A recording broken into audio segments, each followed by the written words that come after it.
Hi friends, welcome to ధాత్రి. నేను మీ ఐశ్వర్య. నేను మీ శివాలి. ప్రస్తుతం మనం ఫ్యామిలీ కౌన్సిలర్ శోభా గారి దగ్గరికి అయితే వచ్చాము.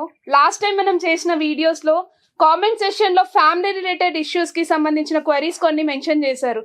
సో అన్నిటికీ ఆన్సర్ దొరకాలంటే మనం శోభా మ్యామ్ దగ్గర తెలుసుకుందాం. ఓకేనా? పదండి. Hi ma'am. Hi ma'am. Hi, hello. ఎలా ఉన్నారు? బాగున్నాం. ప్లేస్ చాలా వచ్చేసారా? బాగుంది మ్యామ్. Thank you. వచ్చేసారా క్వశ్చన్స్ తో? వచ్చేసాము. రండి కూర్చొని మాట్లాడుకుందాం. పదండి ma'am.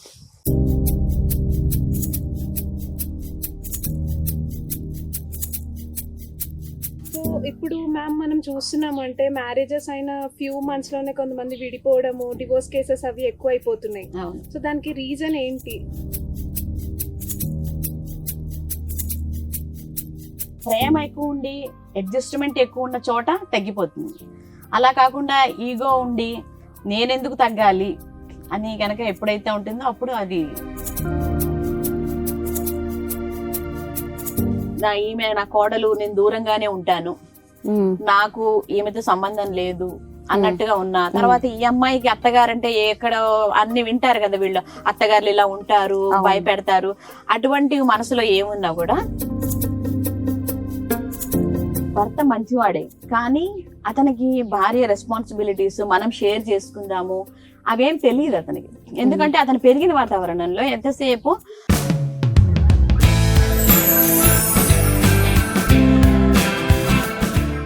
Hi ma'am. Ma'am last time మన ఇంటర్వ్యూ చూసాక మన ధాత్రి వ్యూయర్స్ ఫ్యామిలీ రిలేటెడ్ కొన్ని క్వెరీస్ అనేది మన కామెంట్ సెక్షన్ లో మెన్షన్ చేశారు. సో అది అడుగుదామనే మెయిన్ గా ఇవాళ మేము ఇద్దరం మీ దగ్గర రావడం జరిగింది. యా. సో ఇప్పుడు మ్యామ్ మనం చూస్తున్నామంటే మ్యారేజెస్ అయిన ఫ్యూ మంత్స్ లోనే కొంతమంది విడిపోవడము, డివోర్స్ కేసెస్ అవి ఎక్కువ అయిపోతున్నాయి. సో దానికి రీజన్ ఏంటి? రీజన్ అంటే ఇంతకుముందు ఎట్లా ఉండేదంటే పెద్దవాళ్ళు కూర్చుని వాళ్ళ గురించి బాగా డిస్కస్ చేసి తర్వాత వాళ్ళ గురించి మొత్తం ఎంక్వైరీ చేసి అలా చేసుకునేవాళ్ళు. ఇప్పుడు చాలా ఫాస్ట్ అయిపోయింది లైఫ్. పెళ్లిళ్ళు వీళ్ళు సెటిల్ అయ్యి తొందరగా పెళ్లిళ్ళు చేసేయాలన్న దీంట్లో ఎవరో ఒకళ్ళు వాళ్ళకి తగిన జాబ్ వాళ్ళు దొరికగానే పెళ్లి చేస్తున్నారు. సో వాళ్ళని ఒకళ్ళొకళ్ళు అర్థం చేసుకోవడానికి ఎక్కువ టైం ఉండట్లేదు. సో మ్యామ్ అదే ఇప్పుడు మీరు అన్నారు వాళ్ళకి టైం ఉండట్లేదు ఒకరినొకరు అండర్స్టాండ్ చేసుకోవడానికి అని. సో లవ్ మ్యారేజెస్ లో కూడా అంటే like they are taking time, అంటే 7-8 years లవ్ చేసుకొని కూడా మ్యారేజెస్ చేసుకొని విడిపోయిన వాళ్ళు ఉన్నారు. సో దాని వెనుక రీజన్ ఏంటి? అంటే ఏమవుతుందంటే ఒక స్టూడెంట్ లైఫ్ నుంచి జనరల్ గా ప్రేమించుకోవడం అది స్టార్ట్ అవుతుంది. అప్పుడు వాళ్ళకి రెస్పాన్సిబిలిటీస్ ఉండవు. సో ఎంతసేపు పెద్దవాళ్ళు వాళ్ళు చూసుకునే వాళ్ళు అందరూ ఉంటారు, అందుకని వాళ్ళు జాలీగా ఉంటారు. అప్పుడు వాళ్ళ కళ్ళకి ప్రేమ తప్ప ఇంకేం కనిపించదు.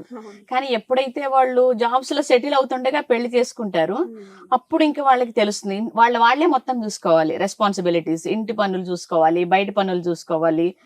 అక్కడి నుంచి స్టార్ట్ అవుతాయి ప్రాబ్లమ్స్ ఎప్పుడు కూడా.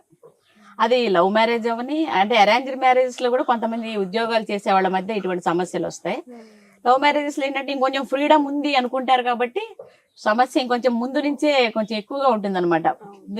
నువ్వు ఆ పెళ్లికి ముందు అలా ఉన్నావు కదా అని వీళ్ళంటే, నువ్వు కూడా అప్పుడు ఇలా లేవు కదా, అప్పుడు ఇంకా అడ్జస్టింగ్ గా ఉన్నావు కదా అని వాళ్ళు అంటారు. అక్కడి నుంచి స్టార్ట్ అయ్యి ఆ సమస్యలు పెరుగుతాయి అనమాట. ఇది అంటే ప్రేమ ఎక్కువ ఉండి అడ్జస్ట్మెంట్ ఎక్కువ ఉన్న చోట తగ్గిపోతుంది. అలా కాకుండా ఈగో ఉండి నేనెందుకు తగ్గాలి అని కనుక ఎప్పుడైతే ఉంటుందో అప్పుడు అది పెరిగి డివోర్స్ కి దారితీస్తుంది. సో మేడం, అలానే కమెంట్ సెక్షన్ లో ఇంకో అతను కూడా చాలా బాధపడుతూ మెసేజ్ పెట్టారు. ఏమంటే ఇలాగా ఇంటికి వెళ్ళి నేను ఇలాగా తెల్లారంతా కష్టపడి ఇంటికి వెళ్ళిన వెంటనే మా వైఫ్ ఏదో ఒక చిన్న విషయంతో మాతో గొడవ పడుతూ ఉంటదని. సో ఎప్పుడు నేనే వెళ్ళి సారీ చెప్పాలా, ఆమె నుంచి నన్ను ఎప్పుడు సారీ రాదా అని అడుగుతున్నారు బాధపడి. అతనికి మీరు ఏం చెప్పాలనుకుంటున్నారు? ఇక్కడ మీరే చెప్పారు, ప్రతిసారి ఆయనే సారీ చెప్తున్నారు. అదే కదా, అక్కడే ఉంది పాయింట్ అంతా. అంటే ఆయన ఏంటంటే ఒక సారీతో అయిపోతుంది కదా అని చెప్పేస్తున్నారు. అవును, ఆవిడకి అలవాటు అయిపోయింది అది. ఓకే. అలా కాకుండా అసలు కూర్చొని ప్రాబ్లం ఎందుకు వస్తోంది, ఎక్కడొస్తోంది, అది కనుక ఆయన ఆవిడతో మాట్లాడగలిగితే అసలు సారీ చెప్పే అవసరమే ఉండదు. భార్యాభర్తల మీద సారీలు ఎందుకు ఉండాలి? అంతే, ఫ్రెండ్షిప్ ఉండాలి, అంతేగాని సారీలు ఉండకూడదు. ఫస్ట్ ఆయన సారీ చెప్పడం మానేసి ఆవిడతో మాట్లాడడం స్టార్ట్ చేయాలి. స్టార్ట్ చేస్తే సమస్యకి కొంతవరకు పరిష్కారం దొరికే అవకాశం ఉంది. చాలా మంచిగా కరెక్ట్ గా చెప్పారు. ఐ హోప్ అతనికి ఈ వీడియో చాలా యూస్ఫుల్ అవుద్ది ఖచ్చితంగా. మ్యామ్ ఇప్పుడు ఐషు అడిగిన దాంట్లోకి వెళ్ళి నాకు ఇంకొక డౌట్ వచ్చింది. సో ఇక్కడ భర్తనే వెళ్ళి సారీ చెప్తున్నాడు. అవును. సో ఇప్పుడు రీసెంట్ గా ఇంకొక కామెంట్ కూడా వచ్చింది ఏంటంటే, ఇప్పుడు వైఫ్ గానీ హస్బెండ్ గానీ ఇద్దరిలో ఒకళ్ళు ఎక్కువ ప్రేమ చూపించేసిన ఒకళ్ళు తక్కువ చూపించిన గొడవలు అవుతున్నాయి అనేసి. సో దానికి రీజన్ ఏంటి? అది మీరే అంటున్నారు కదా, ఒకళ్ళు ఎక్కువ అదే చూపిస్తున్నారు, ఒకళ్ళు అంటే తక్కువ ఒకళ్ళు చూపిస్తున్నారు. చూపిస్తున్నారు ఇంకొకళ్ళు చూపించలేకపోతున్నారు కదా. అంటే ఏ ఒక్క స్వభావం ఒకలా ఉండదు కదా. అంటే అది వాళ్ళ పెరిగిన పరిస్థితులు కావచ్చు, వాళ్ళ స్వభావం వాళ్ళ నేచర్ అట్లాంటిది అయినప్పుడు వీళ్ళు అలా ఉన్నారు కదా అని వాళ్ళు కూడా అలా పూర్తిగా మారిపోలేరు కదా. ఇప్పుడు ఒకళ్ళని బట్టి ఒకళ్ళు అడ్జస్ట్ చేసుకుంటూ కొంచెం కొంచెం ఒకళ్ళు ఒక అడుగు ముందేస్తే ఇంకొకళ్ళు ఇంకొక అడుగు అట్లా చూసుకుంటూ వెళ్ళాలి. ఇప్పుడు మనం ఒక జాబ్ లో చేరతాం, జాబ్ లో చేరినప్పుడు మనం వెంటనే మనకు అన్ని తెలిసిపోవు కదా. మనం మెల్లిమెల్లిగా వర్క్ నేర్చుకుంటూ ఆ తర్వాత పై వాళ్ళు ఏమన్నా ఏమనుకోకుండా జాగ్రత్తగా తెలుసుకుంటూ వెళ్తాము. కానీ ఆ కష్టం మనం మ్యారేజ్ లో చూపియం. మ్యారేజ్ అనేసరికి ఏంటంటే అందరూ కూడా టేక్ ఇట్ ఫర్ గ్రాంటెడ్ అనుకుంటారు. ఇవి ఎందుకు, నేను పెళ్ళి అంటే నేను సుఖపడ్డం కోసం చేసుకున్నాను, వీళ్ళు నాకు చెయ్యాలి, నేను చెప్పినట్టు వినాలి అట్లా అనుకుంటారు. కానీ ఇనీషియల్ స్టేజెస్ లో ప్రతి వాళ్ళు కూడా దానికి కొంచెం కష్టపడాలి. అంటే కొంచెం వర్క్ చెయ్యాలి కదా. మనకి రిలేషన్స్ రెండు కొత్త ఫ్యామిలీలు యాడ్ అవుతున్నాయి. యాడ్ అయ్యేటప్పుడు మనం వాళ్ళకి ఎట్లా మనం ఈ రెండు ఫ్యామిలీస్ కి కూడా మనం మంచిగా కలుపుకుంటూ పోవాలి. సో అందుకు భార్య భర్త ఇద్దరు కూడా ఈక్వల్ గానే కృషి చేయాలి. అంటే ప్రేమ చూపించడం అనేది ఏంటంటే స్వభావంలో ఉంటుంది. అది కొంతమంది చూపించగలుగుతారు పైకి, కొంతమంది మనసులో ఉంటుంది. అది తెలుసుకోవాలి ముందు. వాళ్ళు ఒకళ్ళనొకళ్ళు కనుక అర్థం చేసుకుంటే అసలు అది పెద్ద సమస్య కానే కాదు. మేడం అలానే కమెంట్ సెక్షన్ లో ఇంకో కమెంట్ కూడా వచ్చింది. ఏమంటే అతను హస్బెండ్ కంప్లైంట్ చేస్తున్నారు, మా వైఫ్ వాళ్ళ రిలేటివ్స్ వస్తే మా వైఫ్ చాలా బాగా చూసుకుంటుంది, అలానే మా సైడ్ అంటే వాళ్ళ హస్బెండ్ సైడ్ ఫ్యామిలీ రిలేటివ్స్ ఎవరు వచ్చినా మదర్ వచ్చినా కూడా చాలా రూడ్ గా బిహేవ్ చేస్తుంది అని అంటున్నారు. సో దానికి ఏమంటారు మేడం? అంటే ఇది మరి వాళ్ళు హస్బెండ్ మరి వైఫ్ వాళ్ళ తరఫు వాళ్ళతో ఎలా ఉంటారు అది చెప్పలేదేమో. అవును. అండ్ జనరల్ గా ఎట్లా ఉంటుందంటే డిపెండ్స్. ఇప్పుడు మనం చిన్నప్పటి నుంచి ఒక వాతావరణంలో పెరుగుతాం, అది మనకు అలవాటు.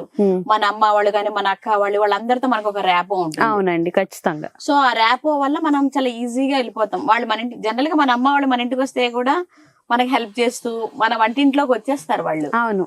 అయితే ఇప్పుడు ఈవిడికి ఇక్కడ చెప్పిన ఆయన వాళ్ళ వైఫ్ కి వాళ్ళ అత్తగారు వాళ్ళతో ఎటువంటి ర్యాపో ఉందనే దాని మీద ఉంటుంది అనమాట ఇదంతా. అత్తగారు కూడా ఆమెతో చాలా ఫ్రెండ్లీగా ఉంటూ తర్వాత ఆమెకి హెల్ప్ఫుల్ గా ఉంటే కనుక మీరన్న పరిస్థితి ఉండదు. అలా కాకుండా నా కోడలు, నేను దూరంగానే ఉంటాను, నాకు ఈమెతో సంబంధం లేదు అన్నట్టుగా ఉన్నా, తర్వాత ఈ అమ్మాయికి అత్తగారంటే ఎక్కడ అన్ని వింటారు కదా, వీళ్ళు అత్తగారులు ఇలా ఉంటారు, భయపెడతారు, అటువంటి మనసులో ఏమున్నా కూడా వీళ్ళ బిహేవియర్ అలా ఉంటుంది అనమాట. సో దానికి ఎవరు మళ్ళా చొరవ తీసుకోవాలంటే భర్తే చొరవ తీసుకోవాలి. అంటే ఆమె ఎందుకు అలా ఉందనేది ముందు తెలుసుకోవాలి కదా. ఆమెతో మాట్లాడాలి, కూర్చోబెట్టాలి. అంటే ఆమె మనసులో ఏముందో తెలుసుకొని దానికి తగ్గ సిచ్యుయేషన్ కనుక, చాలా మంది హస్బెండ్స్ ఏంటంటే మాకెందుకు ఇది, మాకు సంబంధించింది కాదన్నట్టు ఉంటారు. అట్లా కాదు, వాళ్ళే లీడ్ తీసుకొని కొంచెం వీళ్ళతో మాట్లాడుతూ అసలు వీళ్ళు ఏమనుకుంటున్నారో అర్థం చేసుకుని దానికి తగ్గ సిచ్యుయేషన్ ఉండేలా చూస్తే ఈ సమస్య చాలా వరకు సాల్వ్ అవుతుంది. మ్యామ్ ఇక్కడ నాకు ఒక డౌట్, అంటే ఇప్పుడు మీరు అన్నారు హస్బెండ్ కొంచెం సపోర్టివ్ ఉండాలి అని. ఇప్పుడు వాళ్ళ ఇంటికి వస్తున్నారంటే బేసిక్ గా హస్బెండ్ కూడా, ఇప్పుడు అమ్మాయికి వాళ్ళ ఫ్యామిలీ వస్తే ఎంత ఆనందమో అబ్బాయిలకు కూడా అంతే ఆనందము. బట్ ఇప్పుడు ఇక్కడ ఎట్లయితుందంటే కంప్లీట్ గా, అంటే అమ్మాయి కొంచెము, అంటే ఇప్పుడు మీరు అన్నారు అంటే వాళ్ళతో ఎక్కువ ఫ్యామిలీతో అటాచ్మెంట్ ఉండదు, సో అప్పుడప్పుడు వస్తుంటారు కాబట్టి అని. బట్ ఆ ఫ్యామిలీ మెంబర్స్ కూడా అమ్మాయితో అలానే బిహేవ్ చేస్తుంటారు కదా, ఒక వేరే ఇంటి అమ్మాయి అన్నట్టే బిహేవ్ చేస్తుంటారు కదా, అది ఎంతవరకు కరెక్ట్? మరి అది కరెక్ట్ అని నేను చెప్పను, కానీ ఇప్పుడు మనం చదువుకుంటున్నాం. ఇప్పుడు వీళ్ళ జనరేషన్ గ్యాప్ అనేది ఒకటి ఉంటుంది. వాళ్ళు చదువు, వాళ్ళు ఉన్న బ్యాక్గ్రౌండ్, వాళ్ళ సిచ్యుయేషన్, దాన్ని బట్టి వాళ్ళు ఉంటారు పెద్దవాళ్ళు.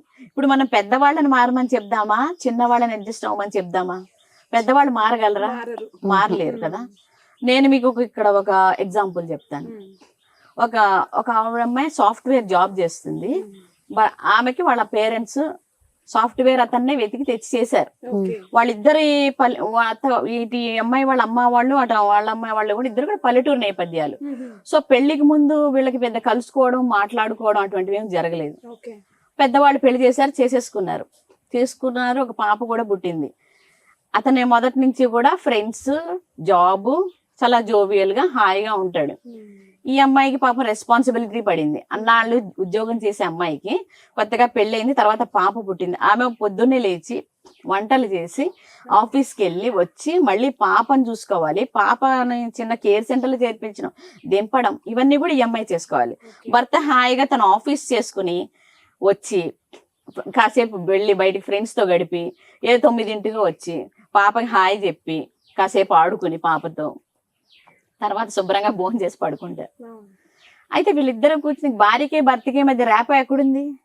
ఆ అమ్మాయి ఏంటంటే వాళ్ళిద్దరికి పెళ్లికి ముందు కూడా ఎక్కువ పరిచయం లేకపోవడం వల్ల ఆ అమ్మాయి కూడా అంత అవుట్ స్పోకెన్ కాదు. ఇప్పుడు కొంతమంది స్వభావాలు ఉంటాయి, అవతల వాళ్ళు ఎలా ఉన్నా మనం కలుపుకొని వెళ్ళిపోతాం, బాగా మాట్లాడేసి వాళ్ళతో వాళ్ళని తెలుసుకుంటూ వాళ్ళని మాట్లాడే వరకు కూడా మనం మళ్ళీ వాళ్ళని విసిగించే ఒక రకంగా అట్లా ఉంటుంది కొన్ని రిలేషన్షిప్స్. కానీ ఇక్కడ ఈ అమ్మాయి ఏంటంటే చాలా ఇంట్రోవర్ట్ అయ్యి పాపం ఏది పైకి అడగడం తెలియదు. సో అమ్మాయి తనలో తనే కుమిలిపోయేది అనమాట. కుమిలిపోయి చివరికి ఎలా అయిపోయిందంటే అసలు మాట్లాడడం మానేసింది కంప్లీట్ గా. ఎప్పుడు డిప్రెషన్ లో ఉన్నట్టు ఉండేది అనమాట. విపరీతంగా వెయిట్ పెరిగిపోయింది అమ్మాయి. ఇదంతా చూసి ఆ భర్త కన్నా కూడా భర్త ఫ్రెండ్ ఒక ఆయన గమనించారు ఇదంతా. గమనించి ఆమెని వాళ్ళిద్దరిని కూడా నా దగ్గర తీసుకొచ్చారు. సో అప్పుడు మెల్లిగా అమ్మాయి ఫస్ట్ అసలు ఇష్టపడరు అనమాట, ఇట్లా అంటే మాట్లాడడానికి కూడా ఇష్టపడరు. తర్వాత మెల్లిగా అమ్మాయి ఓపెన్ అప్పి ఆమె లైఫ్ స్టైల్ ఏంటి అదని తెలుసుకున్నాక నాకు అర్థమైంది ఏంటంటే భర్త మంచివాడే, కానీ అతనికి భార్య రెస్పాన్సిబిలిటీస్ మనం షేర్ చేసుకుందాము అవేం తెలియదు అతనికి. ఎందుకంటే అతను పెరిగిన వాతావరణంలో ఎంతసేపు అబ్బాయిల్ని చదువుకోవడం ఉద్యోగం చేయడమే తప్ప ఇంట్లో భార్యతో ఎలా ఉండాలి రిలేషన్షిప్స్ వీటి గురించి అతనికి ఏం తెలియదు. దానివల్ల అతను అట్లా ఉన్నాడు అనమాట. అప్పుడు మెల్లిగా కూర్చోబెట్టి ఇద్దరితో విడిగా మాట్లాడి మళ్ళీ ఇద్దరిని కూర్చోబెట్టి ఇలా ఫ్యామిలీ అంటే ఏంటి, తర్వాత ఇద్దరు ఇలా షేర్ చేసుకోవాలని చెప్పాక పాపం అతను కూడా చాలా రియలైజ్ అయ్యాడు. ఆ తర్వాత ఇద్దరు కూడా రియలైజ్ అయ్యి వాళ్ళు ప్రస్తుతం హ్యాపీగా ఉన్నారు. సో నేను చెప్పేది ఏంటంటే ఇద్దరులోనూ ఉండాలి అది కమ్యూనికేషన్. ఇద్దరు కలిసి కూర్చుని మాట్లాడుతూ భోజనం చేస్తున్నాం ఎప్పుడో కలిసి మాట్లాడుకోవడం అనేది చాలా ఇంపార్టెంట్ ఈ మ్యారేజ్ రిలేషన్షిప్స్. మాట్లాడుకోకపోవడం వల్ల సమస్యలు వస్తాయి.